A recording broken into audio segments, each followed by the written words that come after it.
Bhagavate Vasudevaya. Om Namo Bhagavate Vasudevaya.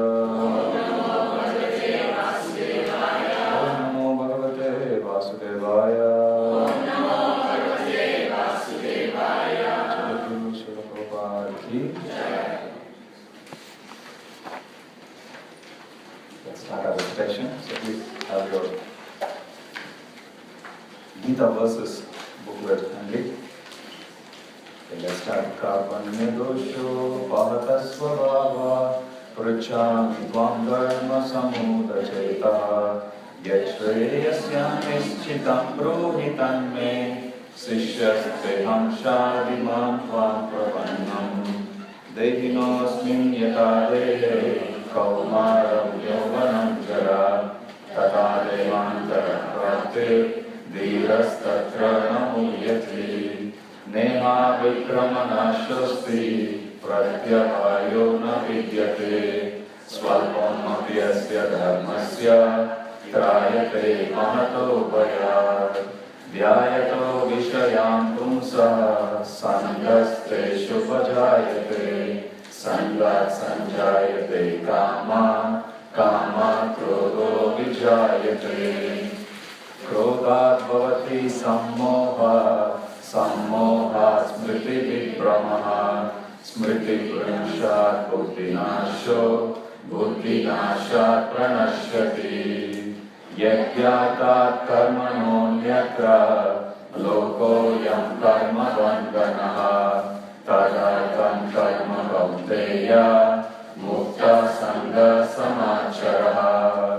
Yadacharati shreshtas tattat evetaro janaha sayat pramanam kurte lokastat anuvartate.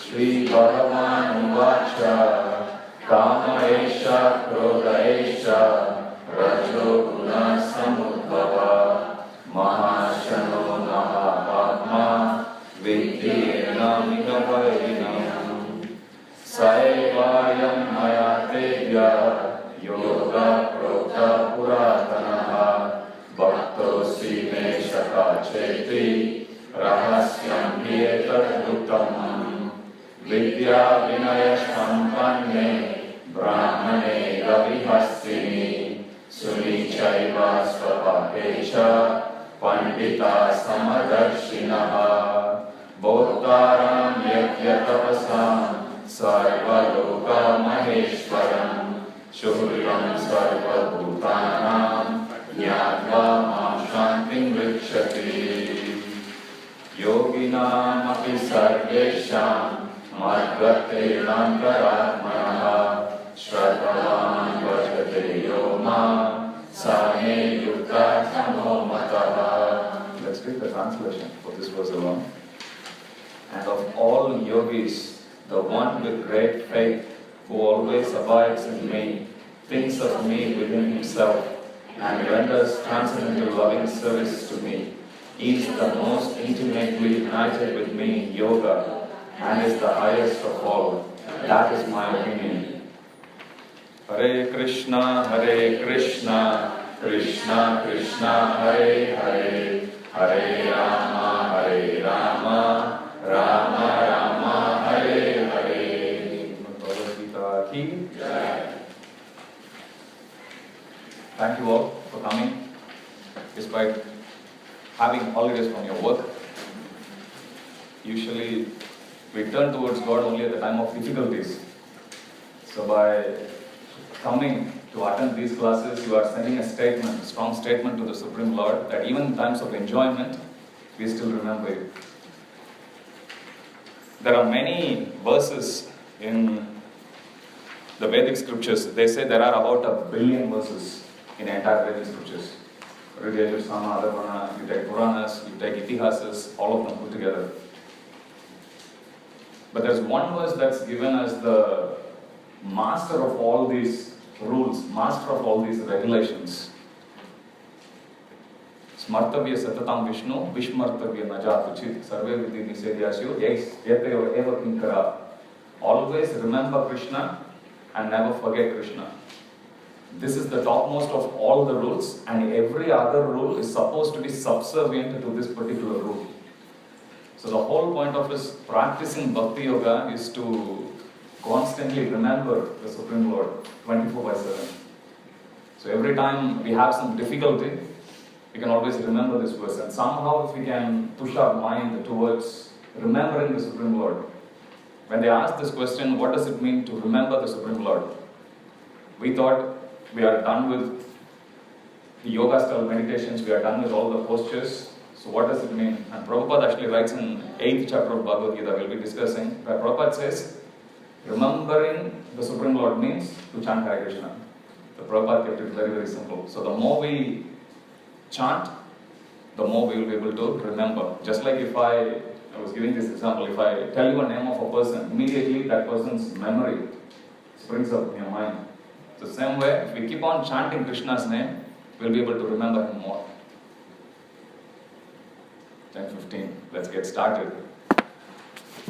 Second chapter of Bhagavad Gita.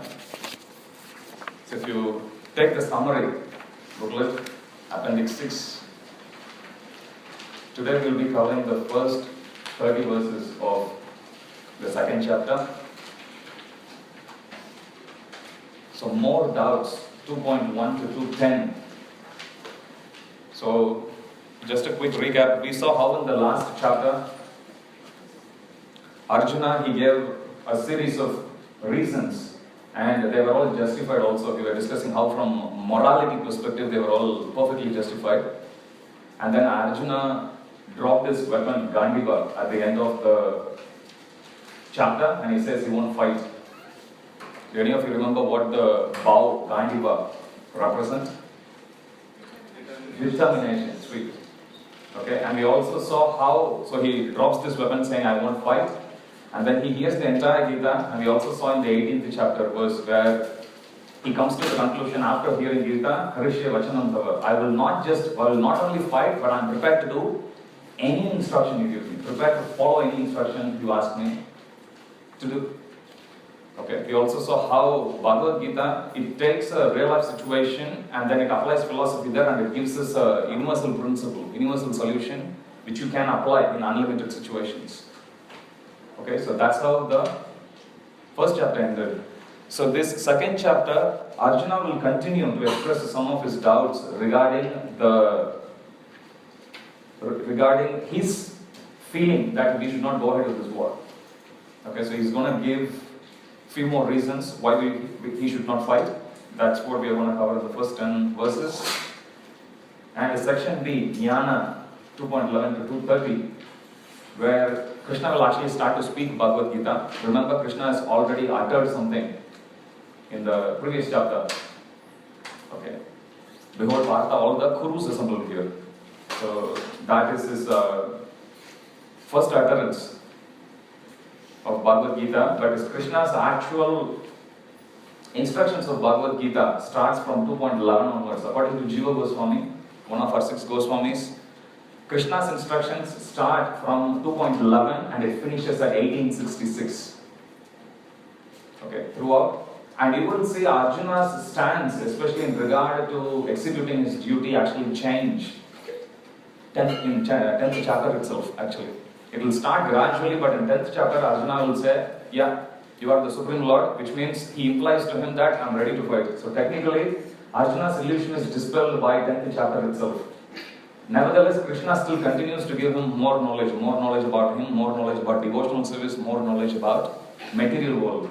And then Krishna concludes in 18th chapter. Okay, so it's not Arjuna was an illusion for all, for the entire Gita. He wasn't. By 10th chapter he was clear. He himself will actually admit. Okay, and in 1866, so Jiva Goswami, he says from 2.11 to 1866, that's Krishna's instruction. He also says one interesting point, that the underlying theme of all of Krishna's instructions sandwiched between these two verses is Ma Suchaha. Ma Suchaha means do not fear. So which means practically for every verse you can just add this line, Ma Suchaha. Okay, do not fear. Okay, so that's what it means. So today we are going to cover these 30 verses. Now you go through these verses, especially from verse 215 to 230, the first impression we will get is the verses are repetitive. Okay, it talks the same thing over and over and over again. Initially, when we read Prabhupada's purports, we come to this impression. Prabhupada is telling the same thing over and over again. Now you know who started it. When they raise this question to Srila Prabhupada, Prabhupada answers that repetition means that it's important. Okay, to emphasize on the importance of something, the same verse is repeated over and over again. And in Vedic convention, if the same instruction is repeated 3 times, it's very, very important. Kalau nastyeva, nastyeva, nastyeva gataranyata, or Hare Nama, Hare Nama, Hare Nama Gagal. It's not a typo. Okay, so it was said with a purpose, because if anything is said 3 times, it means it's important. It means the importance, or rather the emphasis on that cannot be stressed enough. That's what it means. Okay. So Jnana 15 to 30, we'll quickly skim through. I will highlight wherever we need to spend a bit more time. I will actually do. But otherwise, we are going to spend most of our time from 2.1 to 2.15, and then we'll quickly skim through the remaining half of the first half of the second chapter, and then we'll touch on, as I said, at least on the definition, according to Vedic perspective, definition of what are the different components of our subtle body, our mind, intelligence, ego, and obviously soul. Okay. All right. So let's start from second chapter.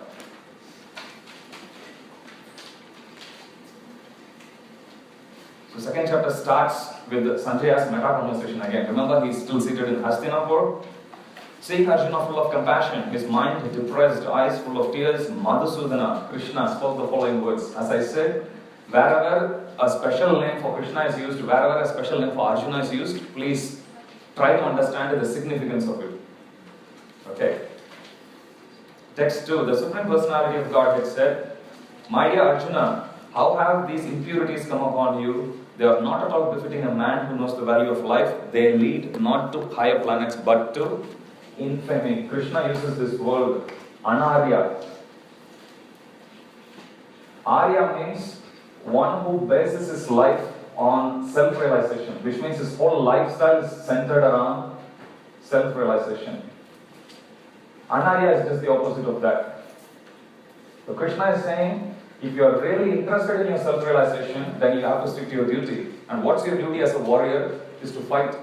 So if you say, I won't fight, which means you are proving that you are not an Arya. So Krishna uses this word anarya, not an Arya. There's no gap there. It's anarya.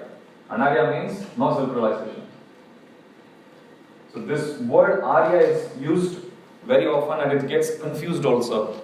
Quite often, Arya is not a caste. Arya is not a position in the society. Arya is simply a qualification which anybody can acquire. Whoever who bases his lifestyle on self-realization, he is called as an Arya. Let's move to the next verse.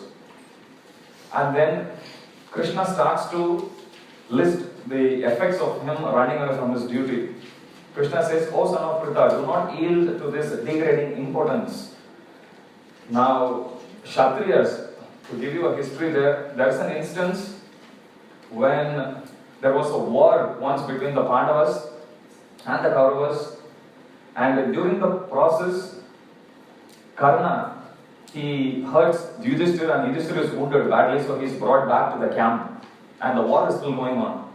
And Arjuna is fighting his opponent in some other part of the battlefield. As soon as Arjuna came to know that Yudhishthira Maharaj was wounded enough to be taken back to the camp, he immediately comes driving his chariot to the camp just to understand the situation with Yudhishthira Maharaj's help.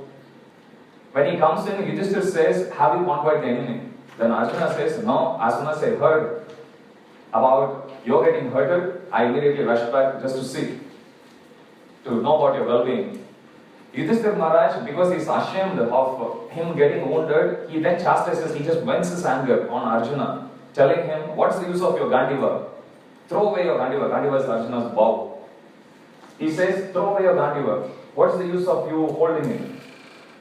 Arjuna previously had taken a very unique vow. His vow is whoever asks him to drop his weapon, he'll kill them. What a terrible vow. Bhishma, Bhishma. So he has taken the vow. As soon as Arjuna hears that, he drops the weapon, picks up his sword, and he was ready to actually kill Yudhishthira Maharaj. And guess who enters there? As usual, Krishna. Krishna stops Arjuna and he tells him, look, you are Kshatriyas. For Kshatriyas, defaming is more hurting, more effective than even killing the body. If you kill the body, you can't really seek vengeance here. So better what you do, you go to Yudhishthira Maharaj and you chastise him with all unkind words. So then he goes back and he says that's worse than killing him. So then Arjuna goes, drops the weapon, goes, chastises him. He vents out everything and then he touches his feet also finally. Sorry bro, like that. to keep up with his vow. Okay, now this is Arjuna. Guess the word what Krishna is actually using here to provoke him? Impotent. Oh my goodness. Okay, for somebody to ask him, please leave your weapon down, Arjuna was ready to kill. How much more anger would Arjuna be provoked with? And yet, see what Arjuna says? It's okay. That's why we saw he was put in illusion.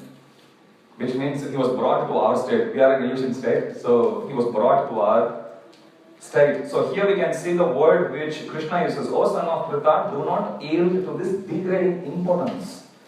For a Kshatriya to hear this word as being called as impotent, it's very hurting. But still somehow Krishna is trying to provoke him to make him fight. So Krishna uses harsh words here. It does not become you. Give up such petty weakness of heart and arise, O chastiser of enemy. Okay, now from 4th verse till the 10th, you will see Arjuna refuting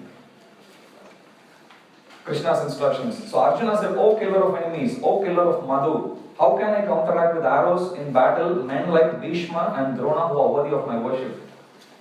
Now, reason why Arjuna is using the word Madhusudan in this verse is one of Krishna's ancestors' name. Krishna comes from Vrishni dynasty. One of the ancestors of Vrishni, his name is also Madhu. So Arjuna is rhetorically using this word, saying, hey, by the way, you are called by this name Madhusudan. I thought you got this name because you killed somebody. Madhusudan means Krishna also killed a demon by name Madhu. Looks like you acquired this name by killing your forefather Madhu. Because that's what Krishna is now urging Arjuna to do. You get the point? Krishna is asking Arjuna, go and kill your forefathers, grandfathers, grandsons, everyone, your whole dynasty. So Arjuna is refuting that by calling Krishna as Madhusudan, implying, looks like you acquired this name Madhusudan, looks like you have killed your forefather, that's why you got that. Understand? So he is also using a rhetoric response there. It would be better to live in this world by begging than to live at the cost of lives of great souls who are my teachers. Krishna tells Arjuna, fight. Arjuna says, I have an idea. What about begging? I can just give up everything and I can go beg in the forest. Now, Srimad Bhagavatam, it explains, generally there are 4 orders in the society. Brahmana, Kshatriya, Vaishya and Shudra. Brahmanas are the intelligent class. Kshatriyas, they are the warrior class. They are supposed to protect. Brahmana, Kshatriya, Vaishya, they are the administrative class, and Shudras, they are the laborer class. Now, Srimad Bhagavatam also explains that even though this is their usual job description, there are instances where a Brahmana can act as a Kshatriya. A Kshatriya can act as a Brahmana also. Okay, there are exceptions. However, one exception which Srimad Bhagavatam itself wants should never be followed by Kshatriya is begging. Why? Kshatriyas, they are usually very chivalrous. Their ego is more. Okay, they want to show off their prowess. Imagine Arjuna goes knocking. Somebody opens the door and he says, Bhiksham Dehi. And he says, get up, you scum of the society. Guess what Arjuna is going to do? He's going to thrash him to death. So Bhagavatam wants clearly Kshatriyas should never go to begging, ever. It's the same way, some instances it's given, Shudras also can do yagya, but they should never utter any mantra. Mantras are given only to Brahmanas. But they can offer oblations. So there are some exceptions that are given. But one exception which should never be experimented is a Kshatriya going door to door knocking or going and asking for bhiksha, asking for begging. Because in begging, Krishna himself advises, some people will glorify you and they'll give you, some people they'll just shut the door at your face. So it's not something to be experimented with. Now Arjuna, even though he's well versed in scriptures, he's saying, I would rather follow such an awkward position of me going to begging than to fight. Just like Krishna is using extreme words to provoke Arjuna, Arjuna is also saying, I would rather go for that extreme than to fight. Okay, let's move on. Nor do we know which is better, conquering them or being conquered by them. If we killed the sons of Dhritarashtra, we should not care to live, yet they are now standing before us on the battlefield. Pretty self-explanatory. Now, 7th verse is very important. Now I am confused about my duty and have lost all composure because of miserly weakness. In this condition, I am asking you to tell me for certain what is best for me. Now I am your disciple and a soul surrendered unto you. Please instruct me. Prabhupada has given a lot of lectures on this particular verse. Even our acharyas have also given very detailed commentary on this particular verse. Let's take some time because it's very important for everyone, especially followers of Krishna consciousness. Few things to notice here is Arjuna himself is admitting that he is miserly. Miserly means who is a miser? Someone who has this big crate of wealth hidden somewhere in his house or maybe in the backyard, whose location only he knows, but he never uses a penny out of that, neither for doing good for himself nor for the society. So someone who has access to so much wealth and yet he doesn't make use of it, that person is called a miser. So here Arjuna is saying, I have all this knowledge. I've attended Gurukul, I have studied all the scriptures, I know what my duty is, I know what I'm supposed to do. However, there is still something inside me that's pulling me down. Okay, all of us go through this experience, okay, especially early in the morning when you want to come out of your quilt. I know spirit is willing, but the body is weak. So we all go through these situations even in our day-to-day lives. So many situations where we know what is the right thing to do, where we know we are capable of doing, and yet we don't do. Why? Because we are attached to doing things in a certain way, because we are scared to face the consequence of doing the right thing. So Arjuna is understanding that he is miserly. However, Arjuna doesn't stop there. He goes one step further. And he is telling to Krishna, I surrender to you. Now that's the difference between a normal person and a devotee. Devotee also go through periods of weakness. Devotees also go through difficulties.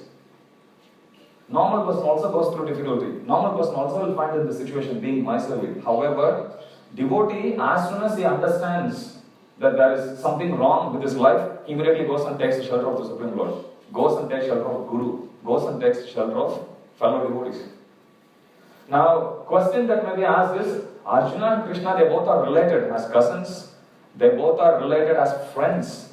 And they both are eternally also related. We saw how they were Narayana and Rishi, eternally still residing in Badrika Ashram. Why should Arjuna tell to Krishna, I am surrendered to you? Why can't this conversation of Gita happen on the level of a friend, or on the level of a cousin, or on a level of a, let's say, well-wisher? Versus, why should it happen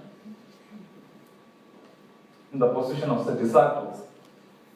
Acharya's comment, Prabhupada also beautifully explains there that you may go through some difficulties, you may have a chat with your friend, but you are not obliged to follow everything whatever he says.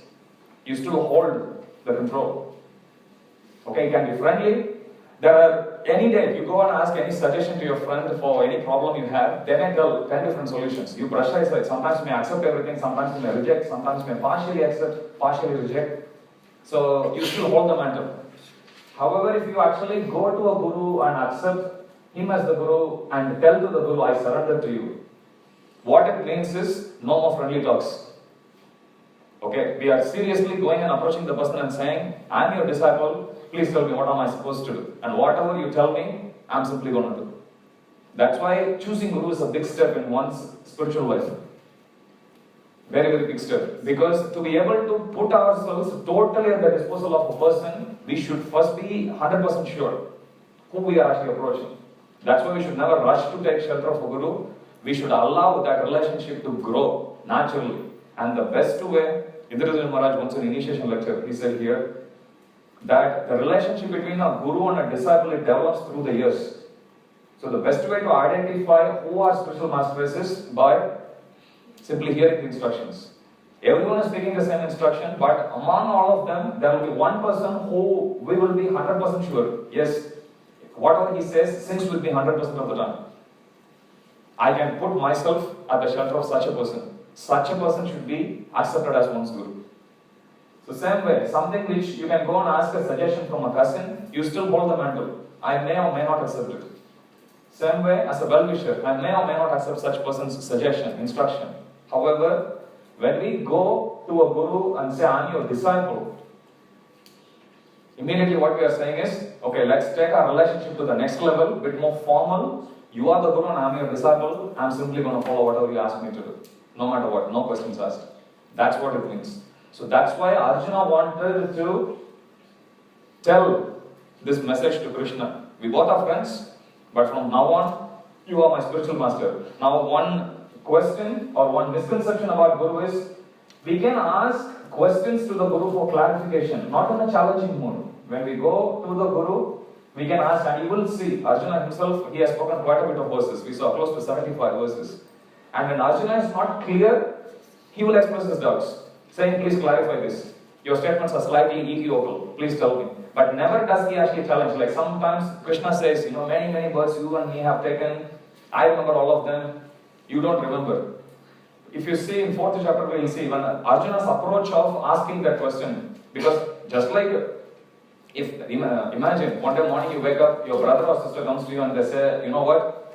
You and me are brothers and sister, or brother and brother for such a many births. I remember all of them and you don't. By the way, I'm the one who created Brahma. We'll naturally laugh like how we do now. But if you see how Arjuna responds to such a statement of Krishna, it will be interesting. Arjuna says, you and me are contemporaries by birth. However, this is what you mentioned. How am I to understand that? You understand how he's questioning in a very, very dignified way, without losing his position as a surrendered disciple, without removing the position of Krishna from the position of the Guru. He says, how am I to understand? Completely expressing his inability to understand such truth. Okay, so it's extremely important that we understand this mood of Arjuna. Here is a person who is a universal celebrity, we saw. However, he is confused. And Arjuna is saying this is the mode with which we are supposed to go and approach a spiritual master. This is the mode with which we are supposed to take shelter of a spiritual master. I can find no means, this is verse 8, I can find no means to drive away this grief which is drying up my senses. I will not be able to dispel it even if I win a prosperous, unrivaled kingdom on earth with sovereignty like the demigods in heaven. This verse is such a big challenge to materialistic conception of life. Why did I come to Australia? Definitely not to become a Hare Krishna monk. Okay, I came here to earn money. I came here to settle peacefully here. What was the drive to actually think that way? Because I thought, if I have money, I can be happy. Money equal to happiness. This is our conception. However, here we are talking about somebody whose prowess we touched on last week. He is saying something interesting. I'll read this again. I will not be able to dispel it, even dispel what? The grief which is mentioned in the previous sentence. I can find no means to drive away this grief which is drying up my senses. I will not be able to dispel it even if I win a prosperous, unrivaled kingdom on earth. Which means Arjuna is saying, This is not true. He's saying, even if I win, unravel the kingdom, I'm still not going to be happy. Something is really wrong with me. Or something is really wrong with this conception. Arjuna has figured out. Because one of Arjuna's name is Dhananjaya. Dhananjaya means one who has conquered and acquired a lot of wealth. Dhana is wealth. Jaya means victorious. So one who has conquered and acquired so much wealth. He's saying, I don't find any other means to drive away this grief. So he's still justifying the previous line, previous verse which he said, which is, I'm a soul surrendered unto you, please instruct me. Okay, this is the mode with which we are supposed to approach the spiritual master, approach the scriptures. I'll touch on it later, how to actually read Gita, but basically that's the mode. When we approach Bhagavad Gita, we are approaching Prabhupada, we are approaching Sri Radha Gopinath. That's the mode with which we are supposed to go. It's not a knowledge acquiring exercise. To read Srila Prabhupada's books, it's not. Knowledge, that's a byproduct, definitely. You will memorize some verses, you will acquire some facts, it will remain stored in your memory, you can remember it. That is true. That's an intellectual benefit that you actually get. But Bhagavad Gita can actually give us something much, much more deeper. It can transform our lives. It can become part, the principles of Bhagavad Gita can become part of our value system. Can clearly define who we are, what we actually stand for, what are our priorities in life, everything. Okay, so this verse especially, 2.8, Arjuna challenges the materialistic conception. That 2.9, again, the focus shifts to Hastinapur. Sanjaya said, having spoken thus, Arjuna, chastiser of enemies, told Krishna, Govinda, I shall not fight, and fell silent. Again, why is Krishna is being addressed as Govinda here? Go means senses. Govinda means one who gives pleasure to the senses. Now that he has taken shelter of Krishna, he is telling to Krishna, I am surrendered to you. Now you are Govinda. Please tell me how my senses can be pleased. In other words, how can I be happy? So that's the significance of Arjuna using the word Govinda in this verse. Gone are his rhetoric statements. Remember, just a few verses before he said Madhusudan. Now he is clearly taking a humble stance and he is saying, Oh Govinda. Okay, you are known as one who gives pleasure to senses, pleasure to cows. Here is my mind. In Vedic jargon, mind is also considered as one of the senses. Okay, subtle senses. But Indriya means it includes everything. Indriya, that's the word that's given to address senses, Indriya. But Indriya also refers to gross senses, which is seeing, smelling, tasting, touching, everything, as well as subtle. The subtle senses includes mind, intelligence, and ego. All three of them. Okay, so Indriya here. Now Krishna gives pleasure to everything, including the soul. Okay, so Krishna is being addressed as Govinda here. And that 10th verse says, O descendant of Bharata, who is he addressing? Who is Sanjay addressing here? Dhritarashtra in Hastinapur. O descendant of Bharata, at that time Krishna, smiling in the midst of both the armies, spoke the following words to the grief-stricken Arjuna. So the next 20 verses talks on the aspect of jnana. Jnana means knowledge, knowledge of soul, knowledge of who we are, knowledge of reincarnation. Krishna also slightly touches on atheism also in verse 226. Okay, 2.11.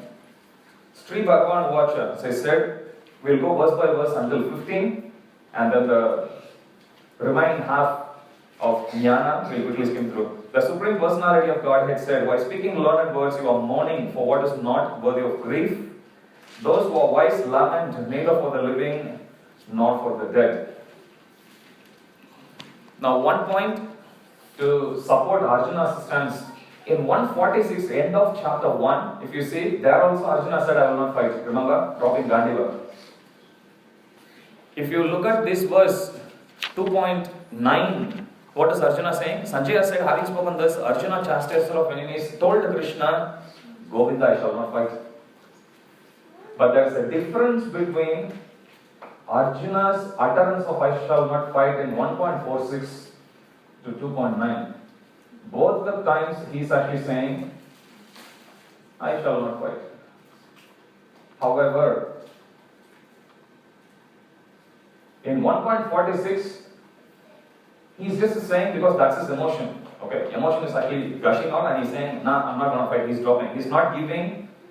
He's giving valid reasons, but all the reasons were based on his own misconceptions, his own understanding of life, his own understanding of who he is, what his duty is and everything. Whereas in 2.9, the mood changes quite drastically. In 2.7, remember, he has accepted Krishna as his guru. And in 2.9, he is saying, I shall not fight. How can you go accept somebody as your guru and go and tell him, by the way, I know what you're going to tell me, convince me, but I'm not going to do it. No, that's not what Arjuna means here. Okay, if we go that, then Arjuna himself is contradicting his position, what he did in 2.7. There's no need for him to move from the position of a friend to that of a disciple. Okay, so when Arjuna says, I shall not fight in 2.9, Srila Prabhupada explains, at this point, his mode is, see, I'm confused about my duty. I'm not going to fight until you convince me, until you clear me of this misconception, until you clear me of this illusion. Okay, till that point, I shall not fight, terms and conditions apply. Which is, until you clear me of my doubts, I'm not going to fight. You see the difference between 1.46. When 1.46 he is like, nah, forget it. I'm not going to do it. Oh my dead body. That's his mood. Whereas in 2.9, his mood is, yeah, I'm confused. I've already accepted to you that I'm confused. I've already accepted also you as my guru. Now until you clear me of this illusion, I'm not going to fight. So he is ready to receive instructions from Krishna. Now Krishna, the Supreme Personality of Godhead, immediately he takes the role of a guru. One of the meaning of the word guru means heavy. Even in Mridanga, if you bang it loud, that's guru. Opposite of guru is lagu. Lagu is light. So in Mridanga, if you play it light, the small side, that is the lagu. Guru is like you bang. So that's guru. So one of the meanings of the word guru is heavy. So Krishna is immediately assuming that position as the guru and he is chastising him. You are talking big words, but when it comes to following it, you do the exact opposite. 2.12. This is a very important verse. Prabhupada elaborates on in the purport based on Ramanujacharya's commentary. We'll go a little deep in this purport alone. This verse never was there a time when I did not exist, nor you, nor all these kings, nor in the future shall any of us cease to be.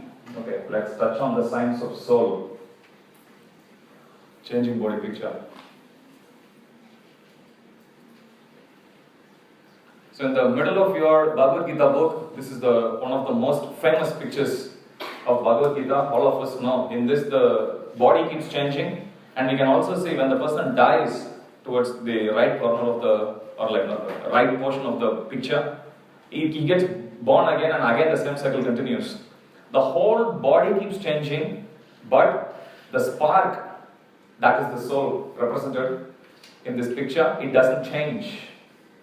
Now, few things to note in this picture is the body keeps changing. Even modern science, Prabhupada actually says that every cell in our body, including the brain cell, dies and you get a brand new body every 7 years. So every 7 years, every cell in our body will have changed. Which means you take the current composition of your body, after 7 years you take the composition, none of the cells you have now would remain after 7 years. So every 7 years you literally change your body in this life itself, including brain cells, which is interesting. Let's say our memory, if it's stored in the brain, I remember studying in biology, as many convolutions as there are in the brain, to that extent our memory is bigger, proportionately. But interesting, the cells are also getting changed. However, we don't become afflicted with amnesia every 7 years. We still remember, we still feel exactly the same person. personality that we are. So that's very interesting. But every cell, including the brain cell, changes. So we get a brand new body once every 7 years. But if you look at it, we used to be like this cute little baby. And then as a one who is crawling, and then as a toddler, and then in our youth, some of us, we may be in the, past that youth, some of us may be before the stage. However, we ourselves, if you look at the picture, some pictures, when you are looking younger, you look more beautiful. And you think, hey, I was looking very cute then. But what happened to that body? So even in our life, if we analyze it, we can clearly see we have changed our body. I still feel the same person that I am, but what happened to my body?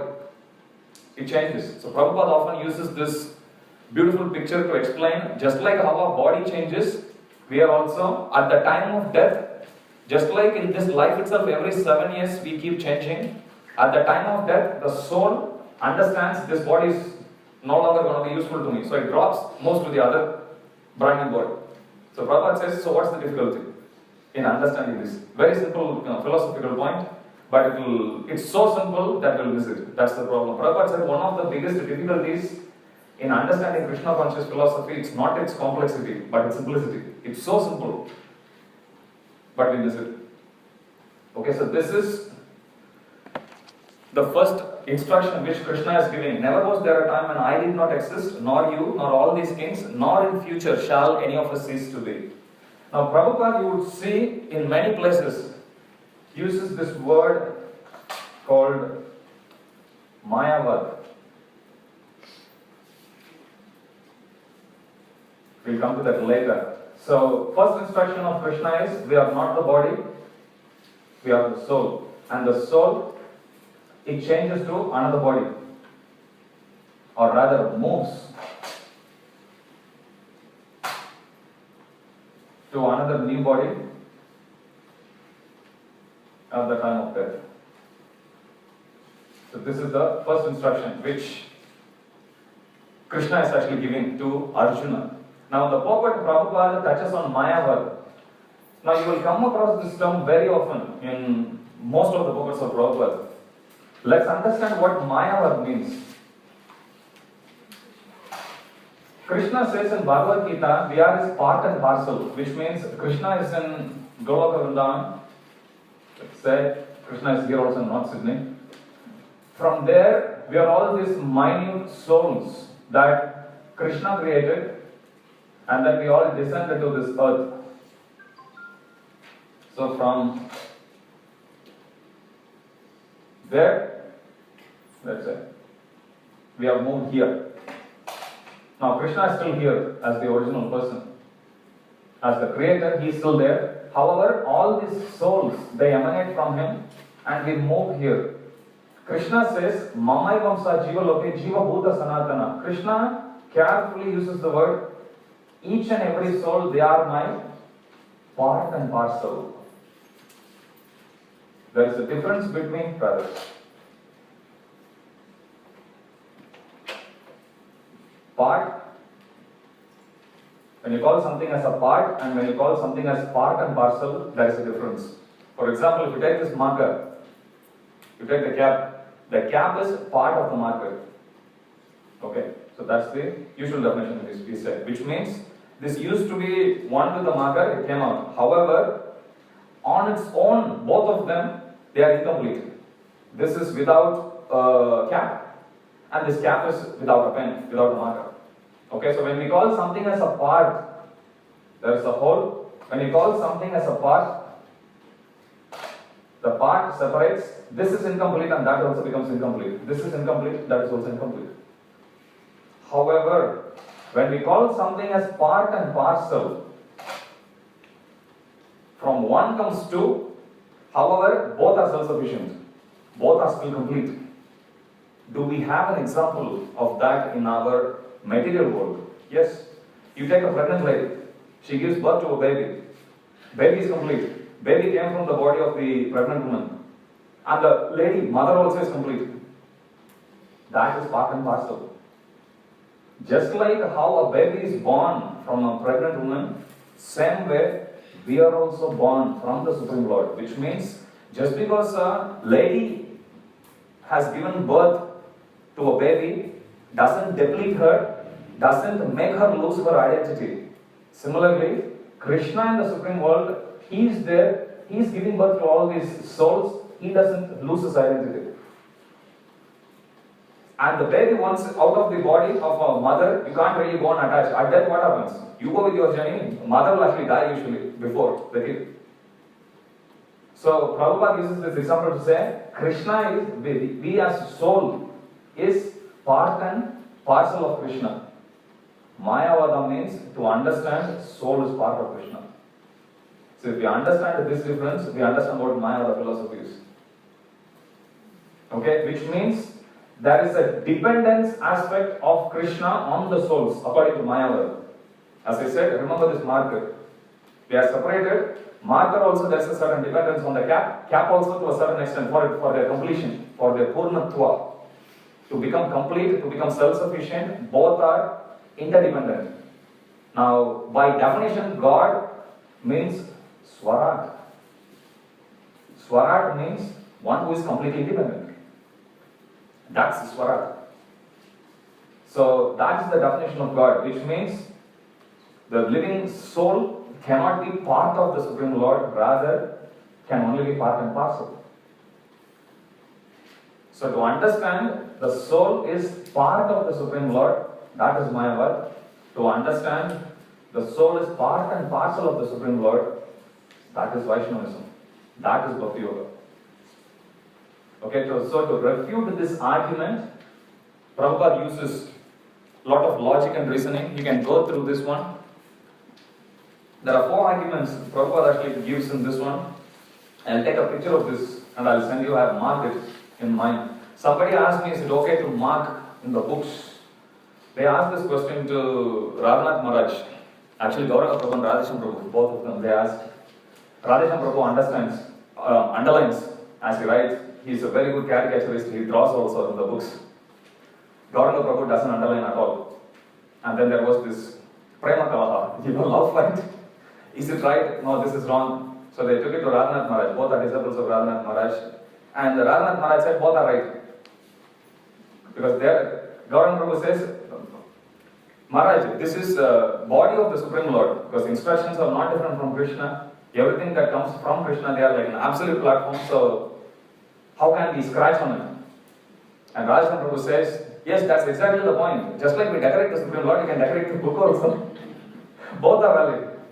So it's allowed. So that's the bottom line. So I've made some mark here and I've also numbered 1, 2, 3, 4. So there are the 4 arguments. You can go through that. If anything is unclear, you can come back. We can discuss on the discussion done the following week. Okay? Let's move to the next one. As the embodied soul continuously passes in this body, Sadhu, from boyhood to youth to old age, the soul similarly passes into another body at death. So this is the picture for this particular verse. 13. Verse 14, Krishna says, O son of Kunti, the non-permanent appearance of happiness and distress and their disappearance in due course are like appearance and disappearance of summer and winter seasons. A sober person is not bewildered by such a change. Which means, Krishna is saying, this world is created to give pain. It's not a flaw, it's a feature. It's like somebody goes to prison and complains about the comfort there. The prison is actually built to make your life hard. By design, it is supposed to actually make our life miserable. Okay, so to make plans in a prison to enjoy, that's foolishness. So same way Krishna says, forget about enjoying in this material world. It's not going to happen. Because by design, this world is created to give us pain.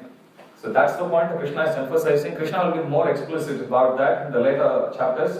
But for now, Krishna is saying, happiness and distress, they are just like a passing of summer and winter seasons. If you understand this truth about this material world, then we won't get bewildered. There is a famous poem, I think by Shakespeare, All the World's a Stage. He says how this whole life is like a stage play. Each characters we come across, or rather each personalities in our lives are like the different characters on the stage. Just like we assume different roles in a stage, similarly, we also assume different positions in our lives also.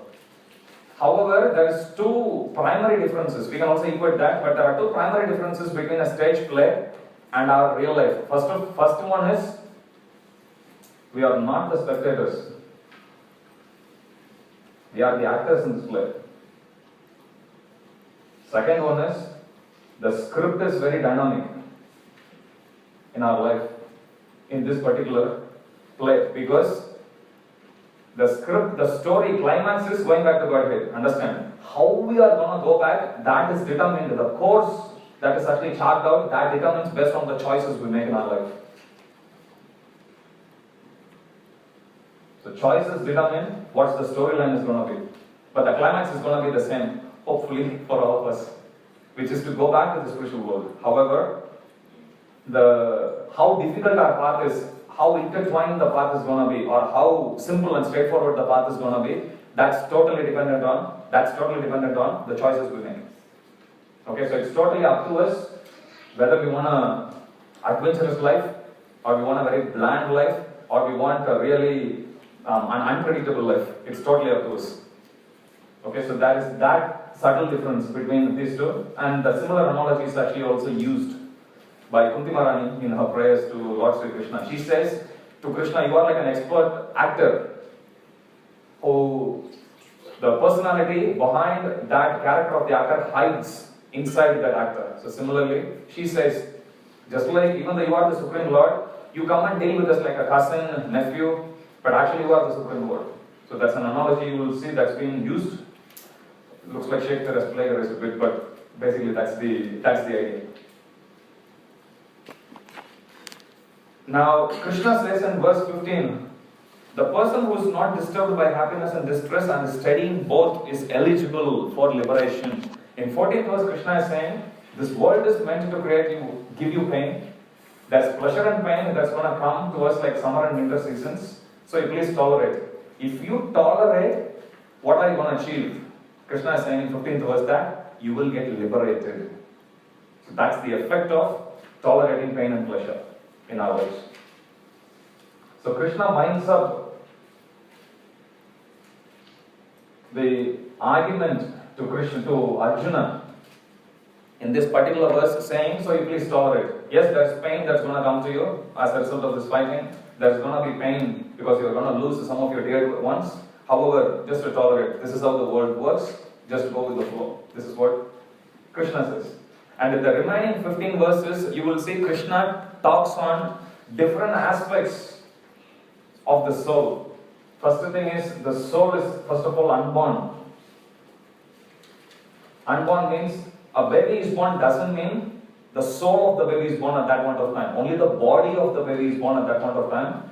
For the soul, it's just one other instance of in its own journey. It's just one single chart, one single chunk of time, wherein he is just inhabiting in this particular body. Even if you take our body, we are thinking we are the only inhabitants of this body, but there are millions of living organisms that are living in our body. So this body is borrowed by many living organisms, but we are thinking only we are the owner of this body. We are only one of the many owners of this body.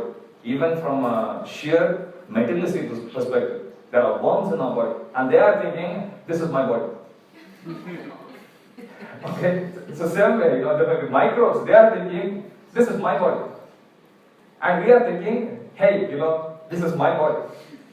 But actually, even if you take this body, likewise you can imagine this huge universe. Everyone is thinking, this is my country, this is your country, or like, this is my caste, your caste, this is my religion and your religion. But actually, none of this is permanent, none of this is ours. Everything belongs to Krishna. Krishna created this facility for us to come, inhabit, do our job, and then go for a happy climax. But then here we make plans to be comfortable, here we make plans to live here permanently. Bhagavad Gita doesn't entertain such an approach. Okay, the soul is unborn, it is eternal, it cannot be cut into pieces, it cannot be burnt, it cannot be dried. So there are so many attributes of the soul which Krishna gives in the next 15 verses. As I said, it will look repetitive, but it was given just for emphasis of the very fundamental truth about Bhagavad Gita, about our life in general, which is we are not the body, we are the soul. Okay?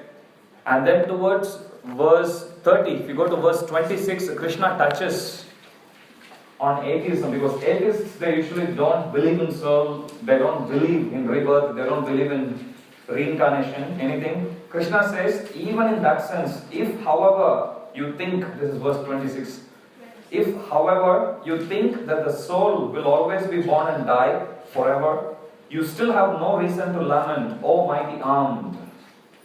Why? In the next verse he is saying, one who has taken his birth is sure to die, and after death one is sure to take birth again. Therefore, in the unavoidable discharge of your duty, you should not lament. Krishna is saying, even if you think by killing a person, you are actually killing the soul, and the soul is going to be dead, still what can you do? You still can't control it, because change is the only constant thing in this world. Still there is no reason to lament here. So that's how Krishna addresses Arjuna's concerns here. Now, we touched on this one last week. How Bhagavad Gita, I'll touch on this one before we go to mind, intelligence and ego. We saw how for any real life situation, you apply philosophy of Bhakti Yoga and you arrive at a universal solution. And we were discussing this example wherein here Arjuna is fight or no fight. To fight or not to fight. And then Krishna gives Gita. And finally Arjuna's illusion is dispelled. And Arjuna not only is convinced that he would fight, but he's actually saying, I can do whatever you ask me to. So not just that particular real life situation was addressed, but in general, because of this transformation of his heart, by following the instructions of Gita, he attained a position wherein he is ready to change his priorities in his life. He is ready to focus on his eternal life rather than just a temporary relationship which he has with some of the warriors in the opposite side. Now, we were discussing how if we don't understand Gita in a proper perspective, then we won't be able to gain the wisdom of Bhagavad Gita. We are also saying, you may have some questions, you may think of some situations, you will go pick a verse, and then you take it, you will understand it. So it will also sit as yet another chunk of facts in one part of our memory. But when it comes to application, that's where we fumble. So what is the best way to approach Gita? As an intellectual pursuit, yes, that's one way of doing it.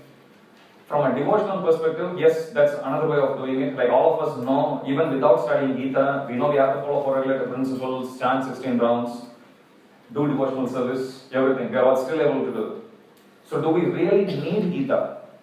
So that's the first question we should ask ourselves. Second thing is, if we really need Gita, what more can Gita teach us more than what we know already? Like we know practically whatever that I actually said, I didn't say anything new. Maybe I presented it slightly differently. We know we are not the body, we are the soul. We know about it. We know the soul is unborn, eternal, everything we know.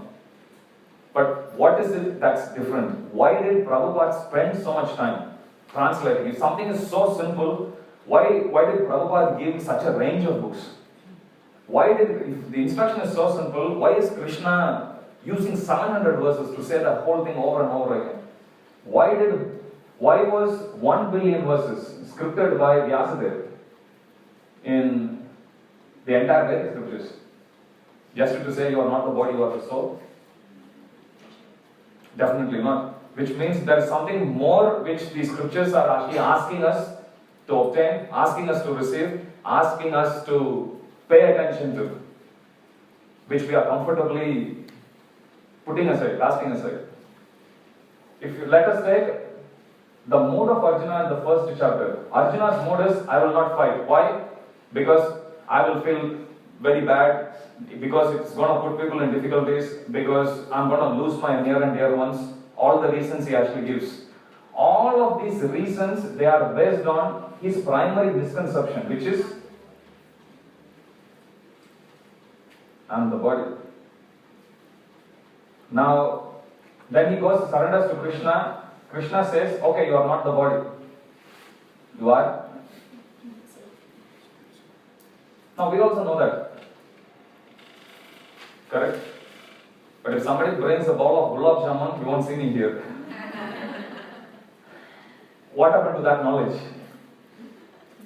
Or there are many instances also you will come across devotees having doubts in their faith, fundamental faith in the practice of Krishna consciousness. Why is my life becoming more difficult? Why am I getting more disturbed after practicing Krishna consciousness?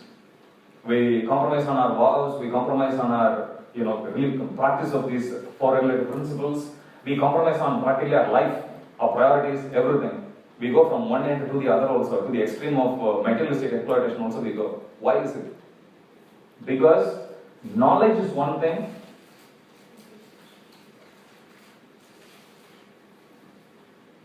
wisdom is another.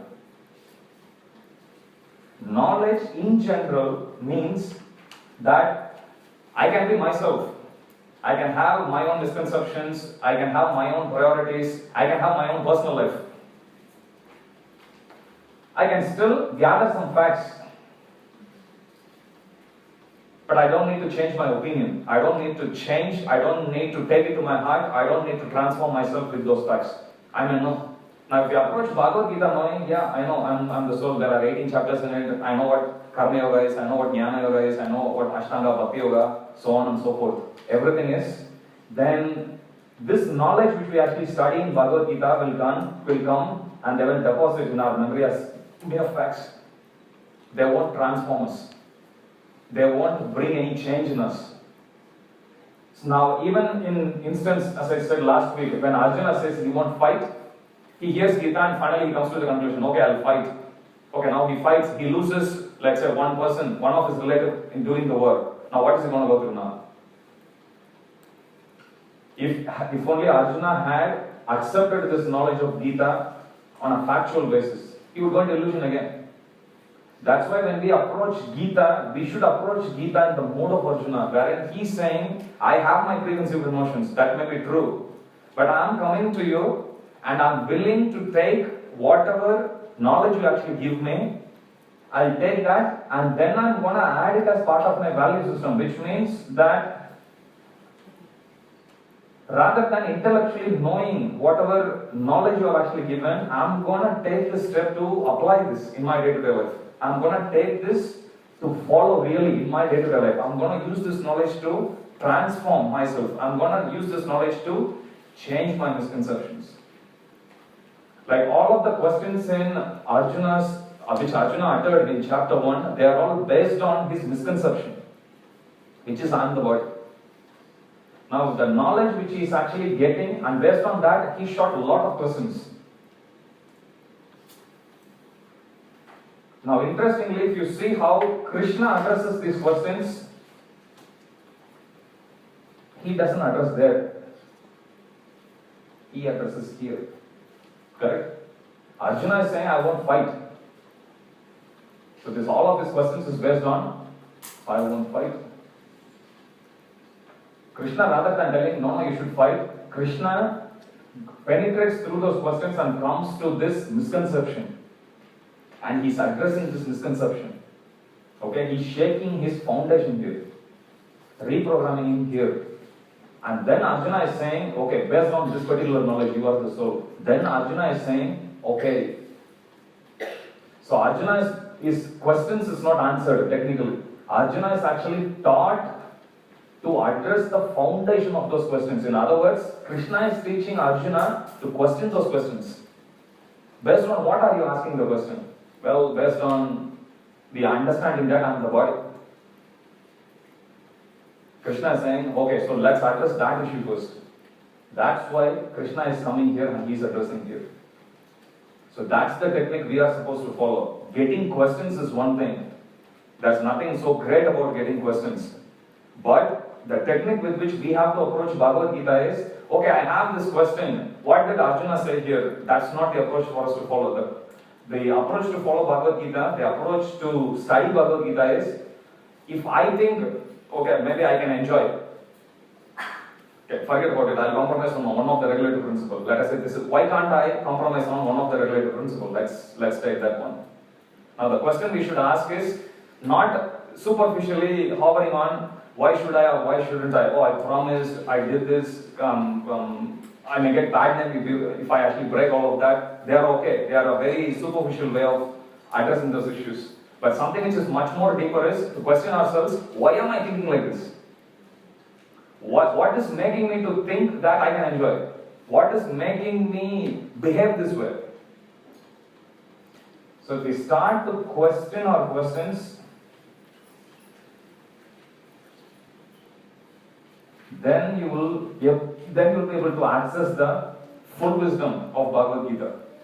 So in which case you won't just address the superficial questions, rather the foundation of those questions. Now unless we uproot that foundation, that misconception, the wisdom of Bhagavad Gita will evade us.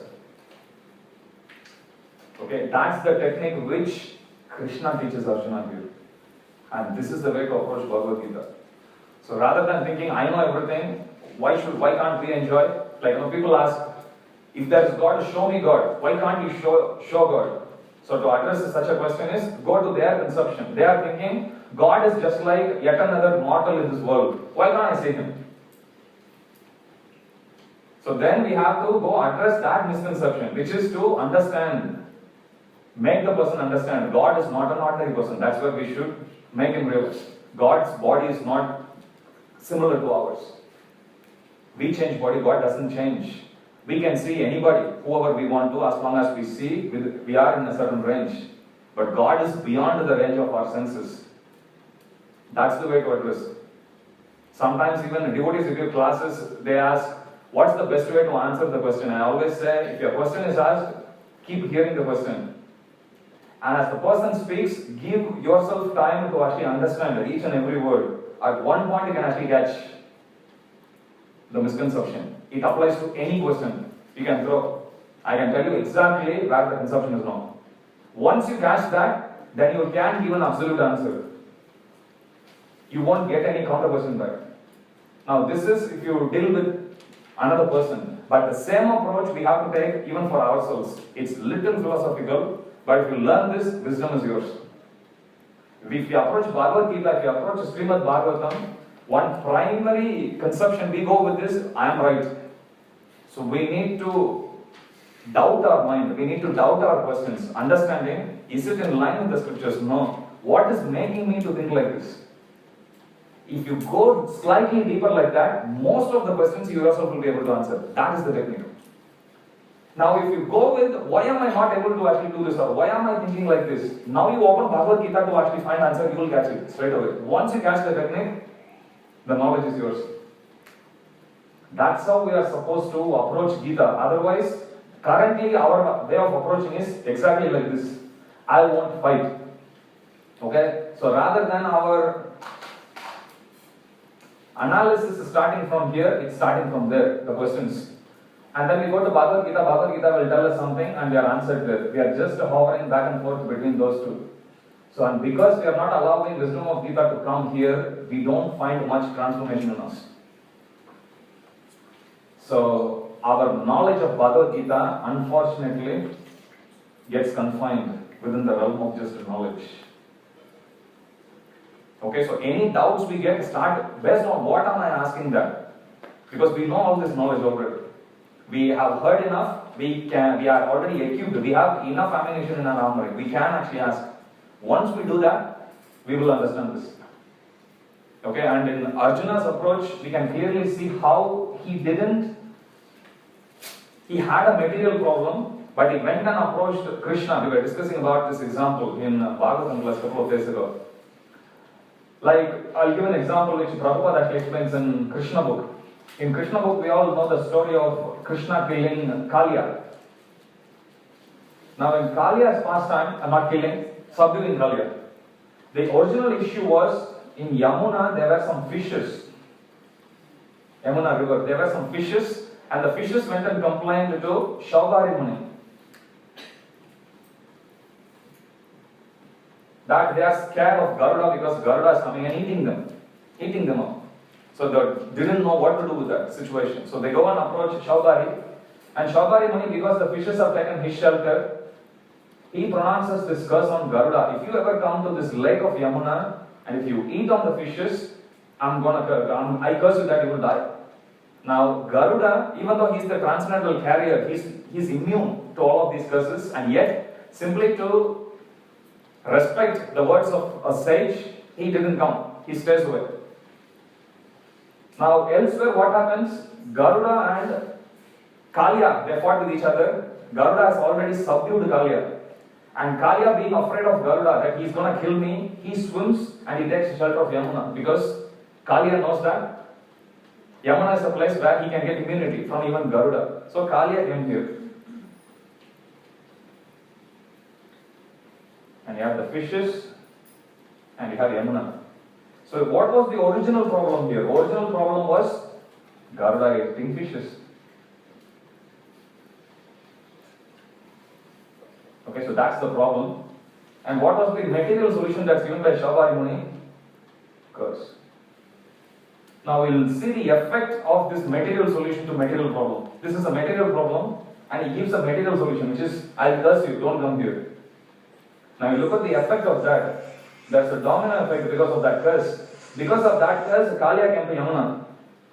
He pollutes Yamuna, infesting Yamuna with his venom, thereby killing the same fishes. Not only that, the same guy who wanted to protect the fishes, he goes underwater to do tapasya. He sees fishes copulating, he falls down. Yamuna is polluted. Not only Yamuna, all the trees, all the birds, practically anyone in that whole vicinity, everyone got affected. And the problem still remains the same, which is Garuda eating fishes. If he actually had wanted, he would have come and eaten here. And now enters our hero. Who is that? Sri Radha Gopinath Bhagavan Ki Jai. Now he jumps into Yamuna. And it's mentioned as soon as he jumps into Yamuna, Yamuna overfloods the bank by 100 yards, Prabhupada says. Very uncommon. He jumps into Yamuna, subdues Kalya. So Kalya is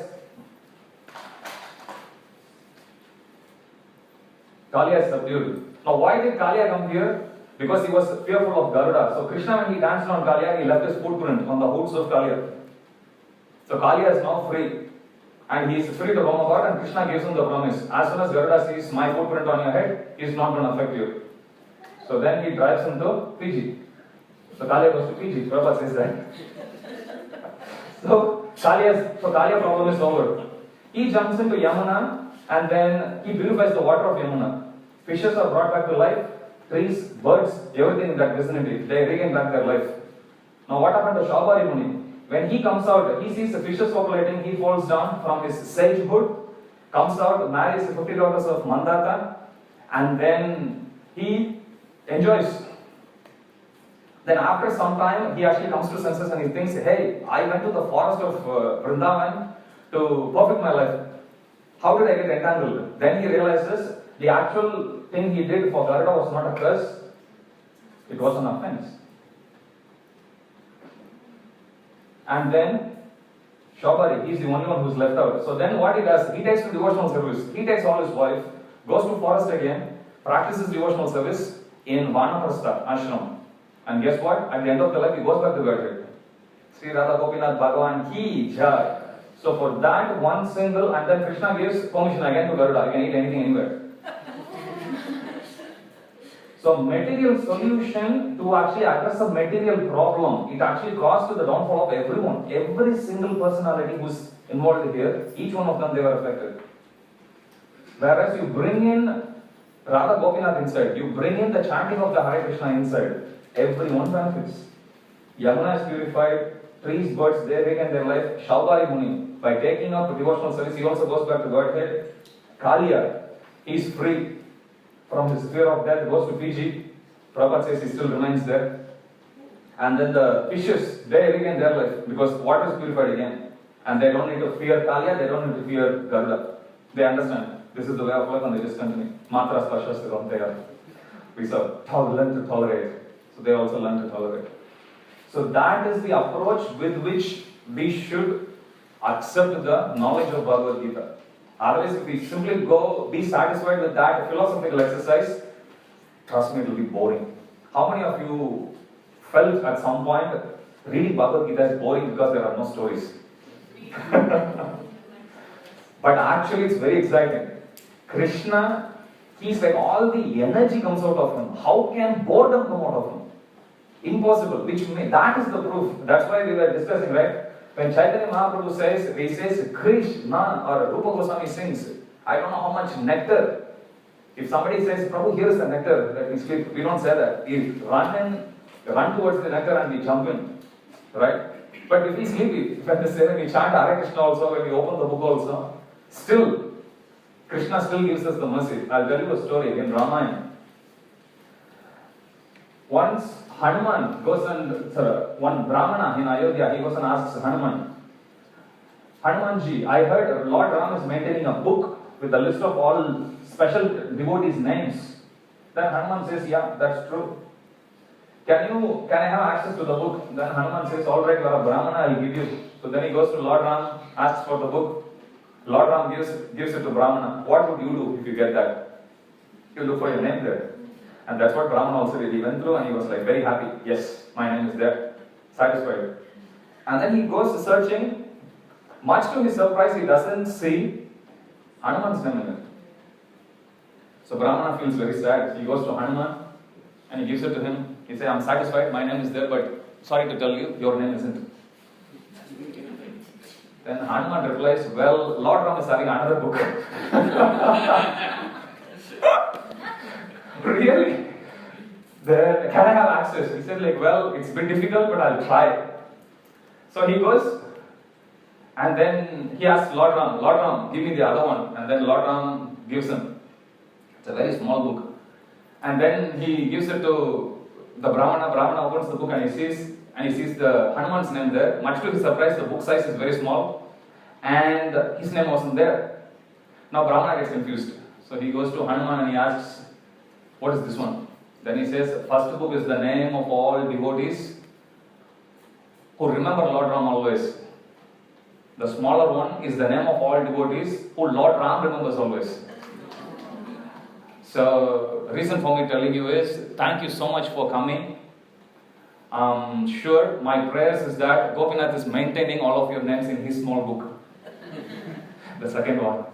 So, thank you so much for coming regularly. Thank you so much for all your encouragement and inspiration, for all your encouraging messages. Some devotees ask, can we record the classes? You can, it's already recorded in Maya TV. But, if you are a Hare Krishna for 14, 15 years, you know clearly how your mind was and you know clearly how the general psychology is. How many of you have experience of recording a lecture and completely lost track of it? Most of us. And the reason is, we think, we attend one lecture and we think, okay, I'll come back, I'll listen next week. But by that time, every day there's like another 4-5 classes. There are always more inspiring classes. And we get lost. So, we should not, like, our mind is like a repeat movie. We'll talk about the nature of mind in 6th chapter. So, we should not get cheated thinking, I will make some time and I will do later. Whatever time we have, just do it then and there. Some devotees ask me the question, we take notes, you have given us the booklets, there's book, there is some study guide also, how are we supposed to read? Many times, having more help is actually very distressing. You get confused also, and it's rather than enhancing our reading experience, it confuses us more. So I usually say, go through your notes before reading and read Prabhupada's books just for the pleasure of it. How much you can remember, you don't need to bother about it. That's why we said there's no test, you don't need to memorize anything. There is a pleasure inherent in reading Srila Prabhupada's books. Just take that habit, just read that, then you can be happy. We can be blissful. Okay, any questions? We'll start with Sumedha Gauranga Prabhu. All clear. Okay, anyone else? Yes. You were mentioning about not chanting Mahamantra, like the Shudra should not chant any mantras. Chant any mantras. Mahamantra is Correct. better than any other mantra. Correct. Mahamantra we can. Like even in ISKCON also, second initiated devotees, we are given Gayatri Mantra. We don't chant it out loud, we chant it in mind. So the mantras which are mentioned here are Yajna mantras. Maha mantras anybody can chant, obviously. Okay, holy name of the Lord is open for everyone, but Yajna mantra, Gayatri mantras or anything specific to Yajna mantras, they should chant. Okay, because something has to be able to chant that, there has to be a certain level of lifestyle, a certain level of purity that's required. And the importance, if you read Puranic stories, you'll actually see they always talk to each other in using analogies and similes. Hey, what happened to your face? It looks, it has lost its luster. Like the mood of a lover who's abandoned by its beloved. They use examples like that. Or like the state of a Brahmana who forgot to chant his Gayatri. Sometimes when I read that, I feel scared. Oh, I should chant it properly. So all those analogies are given. The importance of reading Gayatri mantra is given. The qualification to be able to chant that mantra is also given. That's why Maha Mantra is super merciful. Anybody can chant. Rule number 1, there is no rule. Anybody can do that. Nandan Prabhu. Thank you, Lord.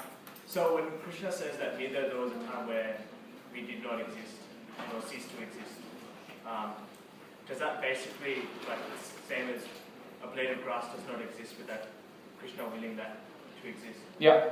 Does that essentially guarantee our existence forever? Definitely, definitely. What makes us think that we won't exist? Whereas there are a lot of proofs to actually understand. Prabhupada uses a lot of common sense logic to understand that we do exist. One of the proof is, so we don't have any experience in this life of us losing ourselves. Okay, unless somebody goes through really some mental issue, usually we carry the same memories, we still feel the same person that we are. Okay, the general emotions may actually change. Good point you are raising. Generally, subtle body, as I said, there is mind, there is intelligence, and there is ego. We'll discuss this in 6th chapter. I couldn't spend more time on this.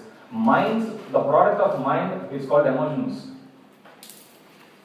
The product of intelligence is called thoughts. Usually, there's no reason for you to feel a certain way. It's emotion, it's more spontaneous. Whereas the intelligence is a bit more rational. You can gather your thoughts, you can direct your thoughts, you can guide your thoughts in a certain way. Okay, whereas emotions you can't really. You can try to repulse it on something, but it won't be spontaneous. You can't really force. In fact, it's for the same reason why Krishna is not forcing us to love him. Nobody can actually force us. Okay? Which means the emotions is also passing. I can sit right at this time, 11:30, and I can say, actually morning I felt something different. That's the proof I'm different from my emotion. Okay, we saw changing body. Similarly, with that analysis, we can conclude we are also not the mind, intelligence, and false ego. Because my thoughts also change. As my knowledge grows, my thoughts also change, which means, but I can still pull myself out and I can say, actually morning I felt that way, which means I'm not the same person now, in terms of emotions. However, I still feel the same person that I am, in terms of my identity. So in every sense, be it body, be it gross or subtle, in our experience with common sense, we can actually understand that I'm still the same person. Now, what happens exactly after death? There is a certain experience that we will actually get as we practice Krishna consciousness. We usually call that realization.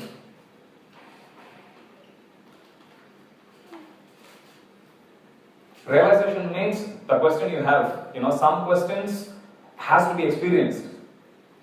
There's only so much intelligence can actually reach. There's only so much you can actually understand conceptually. Correct? But that's why we use the word realization. So realization means you have a question and you didn't know how to conclude an answer for that question. However, you go through a certain experience that will actually make you come to a proper conclusion, so that the question no longer exists. That is realization. That comes through devotional practice. That comes through chanting Hare Krishna. Prabhupada gives this beautiful analogy. Many times when we think self-realization means, normally we tend to think we have to sit cross-legged, we have to go deep inside us to realize soul. But Prabhupada uses this beautiful analogy. Prabhupada says, early in the morning in eastern horizon you have the sun. Okay, now sun is Krishna. And here we are. Nanda is standing there. Now, and you are in darkness, we are all in darkness, right? Now, as soon as Krishna's sun comes up, Prabhupada says everything becomes clear. Sun becomes clear, and so is our body and everything around us. Whereas, if you ignore Krishna, just in the darkness, even if you want to see, you can't see. So, Prabhupada is saying the process of Krishna consciousness is very simple. Simply do chanting, simply do devotional service to Krishna, and allow Krishna to arise in your heart. Naturally, we will understand who we are, because that light is going to actually illuminate our identity as well. But to search for ourselves in the dark is extremely hard. It's impossible. So even though it may look like we are just discussing some simple philosophy here, even though it may feel like we are just discussing some stories or coming to darshan, eating some prasad, they are all our attempt to do devotional service to allow Krishna rise in our heart. What is simultaneously happening which we can't understand? Just like how a growing baby can't understand that it's growing. What we can't understand is the sun as it actually rises, our body is also getting illuminated. It's just a matter of time before we start to look like, hey, this is how I look. But we don't need a separate endeavor for that. Simply hearing and chanting following four regulator principles is enough. The very word Acharya we use for Prabhupada has got two meanings. And Prabhupada was a true Acharya in both the senses. One meaning of the word Acharya is one who leads by example. Another meaning is one who teaches complex philosophical truths using simple examples. Okay, that's why you will see there are a lot of analogies in Prabhupada's conversation, in Prabhupada's books, Prabhupada's letters, you will see all of that. So these examples actually allow us to understand the philosophy in a much more deeper sense. And it breaks down any complicated level of philosophy into something very, very simple, which even a child can understand. Okay? Sorry, as usual, I'm 5 minutes over time. Thank you very much. Just one more question. Yes. What's the product of ego? What is the product of ego? Misidentification. Okay, wrong conceptions. Thank you very much for your kind attention. Srimad Bhagavad Gita ki, Shri Radha Gopinath Bhagavan ki, Samaved Gaura Bhakta ki, Jagadguru Srila Prabhupada ki, Jai Guru Premanande.